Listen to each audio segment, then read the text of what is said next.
별의 속삭임에 오신 별님들, 오늘도 별이 전해주는 미래 조각 함께 들어볼까요? 안녕하세요, 별님들. 예언과 미스터리의 세계에 오신 것을 환영합니다.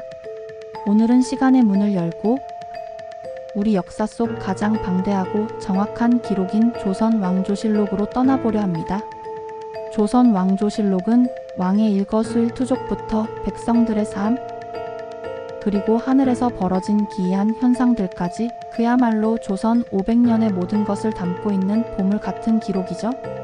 그런데 이 실록 속에는 현대 과학으로도 설명하기 어려운, 혹은 당시 사람들이 미래의 징조라고 믿었던 소름 돋는 미스터리들이 숨어 있습니다. 과연 그 기록들 속에는 어떤 비밀이 담겨 있을까요? 조선 왕조실록은 유네스코 세계기록 유산으로 등재될 만큼 그 가치를 인정받고 있습니다. 왕이 죽은 후에야 공개될 수 있었던 이 기록은 사관들이 목숨을 걸고 매일매일 보고 들은 것을 빠짐없이 기록한 것입니다. 심지어 왕의 사적인 대화나 행동, 그리고 하늘에서 벌어진 기이한 현상들까지도 가감없이 기록되었죠. 특히 당시 사람들은 하늘의 현상을 매우 중요하게 여겼습니다. 하늘의 움직임은 곧 왕의 통치와 국가의 운명을 보여주는 징조라고 믿었기 때문입니다. 그래서 실록에는 수많은 천문 현상들이 상세하게 기록되어 있습니다. 하지만 이 기록들 중에는 현대 과학으로도 명확하게 설명하기 어려운, 혹은 당시 사람들에게 엄청난 공포와 미스터리를 안겨주었던 현상들이 많습니다. 첫째는 하늘을 가로지른 불타는 별 또는 꼬리 달린 별의 기록입니다. 실록에는 혜성이나 유성우에 대한 기록이 자주 등장합니다.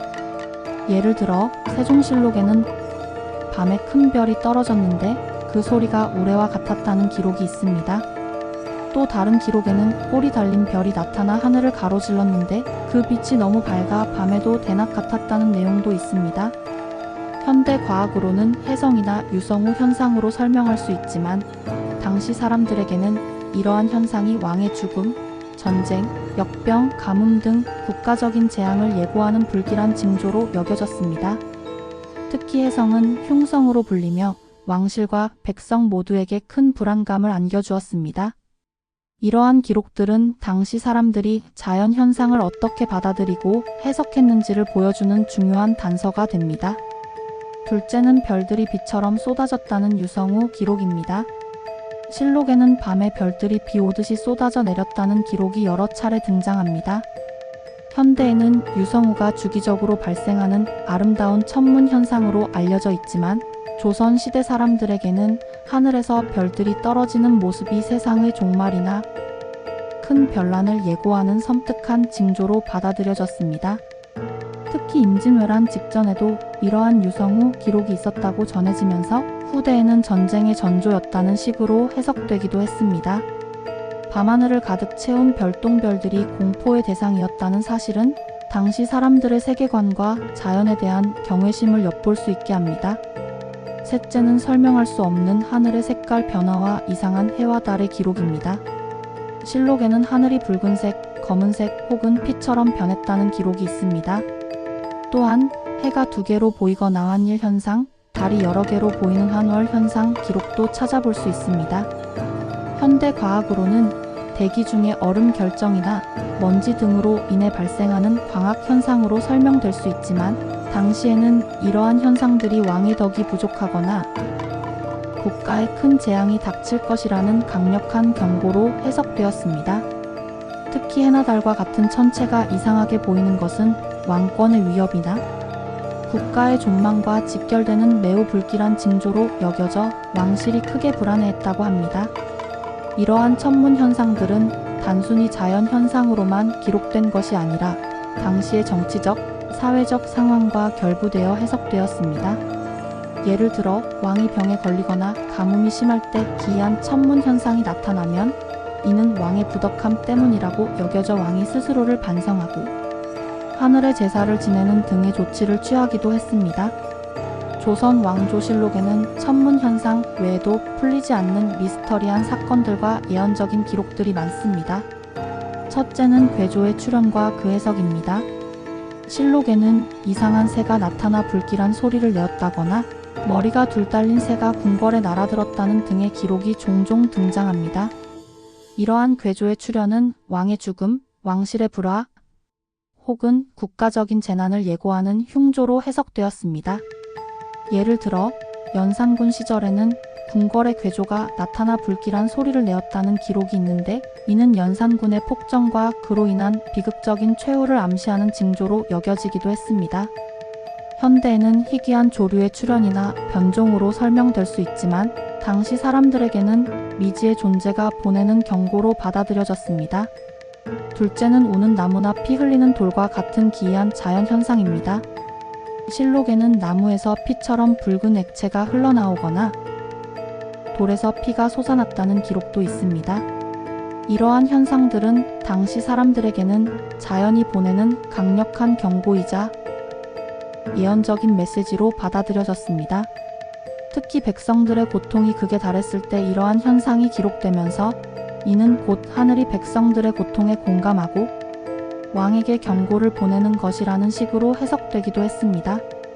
현대 과학으로는 나무의 수액이나 특정 광물의 반응 등으로 설명될 수 있지만, 당시 사람들에게는 초자연적인 현상으로 인식되었습니다. 셋째는 왕이나 고위 관료들의 예지몽 기록입니다.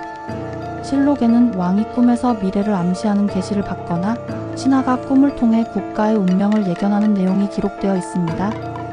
예를 들어 태조 이성계가 조선을 건국하기 전에 용이 승천하는 꿈을 꾸었다는 기록이나 세종대왕이 가뭄을 해결할 방법을 꿈에서 보았다는 기록 등이 있습니다.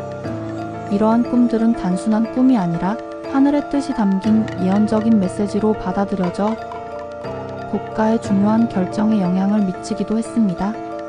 물론 꿈은 개인의 심리 상태나 무의식을 반영하는 것이지만 당시에는 신성한 의미를 부여했습니다. 이러한 미스터리한 현상들은 당시 조선 사회의 불안감과 밀접하게 연결되어 있습니다. 백성들은 잦은 외침, 가뭄, 역병 등으로 고통받았고 왕실 내부에서도 권력 다툼이 끊이지 않았습니다. 이러한 혼란 속에서 사람들은 알 수 없는 미래에 대한 불안감을 해소하고 다가올 재앙에 대비하기 위해 하늘의 징조나 기이한 현상에서 의미를 찾으려 했습니다. 예언과 미스터리는 그들에게 현실의 고통을 설명하고 때로는 새로운 희망을 제시하는 역할을 했던 것입니다. 조선시대에는 이러한 현상들을 해석하는 전문가들이 있었습니다. 바로 천문학자, 역술가, 무당 등입니다. 이들은 하늘의 움직임을 관찰하고 기이한 현상들을 기록하며 이를 바탕으로 미래를 예측하고 왕에게 조언을 올렸습니다. 왕실은 이들의 보고를 매우 중요하게 여겼고 때로는 이들의 해석에 따라 국가 정책이 결정되기도 했습니다. 이는 당시 사회가 과학적인 지식과 미신적인 믿음이 혼재되어 있었음을 보여주는 흥미로운 대목입니다. 현대 과학의 관점에서 보면 조선 왕조실록에 기록된 많은 미스터리한 천문 현상들은 해성, 유성우, 일식, 월식, 환일환월 현상, 오로라 등 자연적인 현상으로 설명될 수 있습니다. 또한 괴조나 우는 나무 같은 현상들도 희귀한 생물 현상이나 자연적인 물리화학 반응으로 해석될 여지가 있습니다. 하지만 당시의 과학 수준으로는 이러한 현상들을 설명할 수 없었기에 사람들은 이를 초자연적인 징조나 예언으로 받아들일 수밖에 없었습니다. 그럼에도 불구하고 조선 왕조실록에 기록된 이러한 미스터리들은 오늘날 우리에게도 여전히 흥미로운 질문을 던집니다. 그것은 단순히 과거의 미신적인 믿음을 보여주는 것을 넘어 인간이 알 수 없는 것에 대해 어떻게 의미를 부여하고 미래를 예측하려 했는지에 대한 깊은 통찰을 제공합니다. 또한 이러한 기록들은 당시 사람들이 자연과 우주를 어떻게 이해하고 그 속에서 자신들의 위치와 운명을 어떻게 해석했는지를 보여주는 귀중한 자료가 됩니다. 조선 왕조실록은 단순한 역사 기록을 넘어 그 시대 사람들의 삶과 생각, 그리고 미지의 세계에 대한 두려움과 호기심이 고스란히 담겨있는 거대한 미스터리 보고서라고 할 수 있습니다. 수백 년 전의 기록 속에서 우리는 여전히 풀리지 않는 의문들과 시대를 초월하여 인간이 미래를 궁금해하는 본능을 발견하게 됩니다. 오늘 이야기는 여기까지입니다. 조선 왕조실록에 기록된 미스터리에 대한 여러분의 생각은 어떠신가요? 댓글로 여러분의 의견을 나눠주세요. 다음 영상에서는 또 다른 흥미로운 예언과 미스터리 이야기로 찾아오겠습니다. 오늘도 별의 속삭임을 들어주셔서 고마워요, 별님들. 당신의 내일이 조금 더 빛나길 바라며 우리 또 만나요. 좋아요와 구독 제 마음에 큰 힘이 되고 있어요.